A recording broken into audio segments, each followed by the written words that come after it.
तू हर घर झूपड़ा कारण जनी जाबू। अस्सलाम वालेकुम सिंधी भाइरो, तव्हां ॾिसी रहिया आहियो सिंधी इन्फो। हिन वीडियो जो टाइटल आहे थरपारकर जी दिलचस्प मालूमात। हिन वीडियो में तव्हांखे थरपारकर जी मालूमात ॾींदासीं, जंहिंमें थरपारकर जी तारीख़, मशहूर जायूं, सियासत, थरपारकर जी मौसम ऐं घणो कुझु। जेकॾहिं तव्हां असांजो चैनल अञा सब्सक्राइब न कयो आहे त हिनखे सब्सक्राइब करे छॾियो। हिन में तव्हांजा पैसा ख़र्च न थींदा, पर तव्हांखे फ्री में दिलचस्प मालूमात मिलंदी रहंदी। अचो त हलूं था थरपारकर। सिंधी भाइरो, थरपारकर नाले सां को बि शहर न आहे, पर उहो ॿिनि इलाइक़नि थर ऐं पारकर जा नाला आहिनि जेके मिलाए हिन ज़िले ते रखिया विया आहिनि। थरपारकर जा 6 तालुका आहिनि: ॾाहिली, छाछरो, मिठी, ॾेपलो, इस्लामकोट ऐं नंगर पारकर। थर नालो सथल लफ़्ज़ मां निकितल आहे, जंहिंजी माना आहे बीठल या न वहंदड़, यानी ख़ुश्क मुल्क। पारकर लफ़्ज़ जी माना आहे पहाड़नि या पत्थर जो मुल्क, छाकाणि जो हिन भाङे में चौधारी नंढा नंढा टकर आहिनि ऐं नंगर पारकर वटि कारूंझर जबल आहे। सिंधी भाइरो, थर खे रेगिस्तान बि चवनि था। रेग माना वारी, आस्तान माना जाइ, यानी वारी जी जाइ या वारियासो इलाइक़ो। दोस्तों, तारीख़दान लिखनि था त थर में कंहिं ज़माने में समुंड हुयो जेको बाद में ज़लज़लनि जे करे फिरी वियो, या वरी कंहिं वॾी सोनामी जे करे ही शक्ल थी वियसि। जेसीं ताईं हिन काइनात में पाणी जो वजूद हूंदो, तेसीं ताईं ज़िंदगी शिकस्त न खईंदी। इन्हीअ करे चवंदा आहिनि पाणी मंझि पसा आहे। पर कॾहिं कॾहिं पाणी बि कंहिं शोख़ ऐं नखरीली महबूबा जीअं ज़िंदगी खां रुसी वञे थो। पाणी जे इन रुसण, परचण, नाज़नि, नखरनि दौरान बि ज़िंदगी किथे जिए थी, पर बहके थी, चाके थी ऐं मासूम ॿार जीअं मुर्के थी।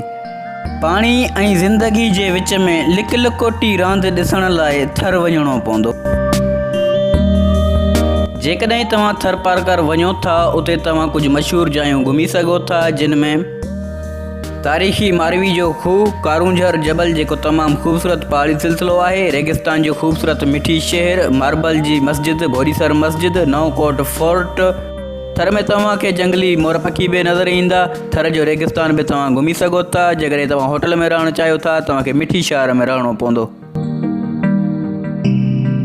थरपारकर जी सियासत जी ॻाल्हि कयूं त हिते NA 221 तां पीर नूर मोहम्मद शाह MNA आहिनि ऐं NA 222 तां महेश कुमार मलानी MNA आहिनि। थरपारकर मां MPA PS 54 तां अब्दुल रज़ाक, PS 55 तां मोहम्मद कासिम, PS 56 तां फ़कीर शेर मोहम्मद, PS 57 तां अरबाब लुत्फ़ुल्ला। सिंधी भाइरो, अब्दुल रज़ाक PS 54 तां सिर्फ़ु GDA जा MPA आहिनि, बाक़ी सभु हिते PP जा MPA ऐं MNA आहिनि।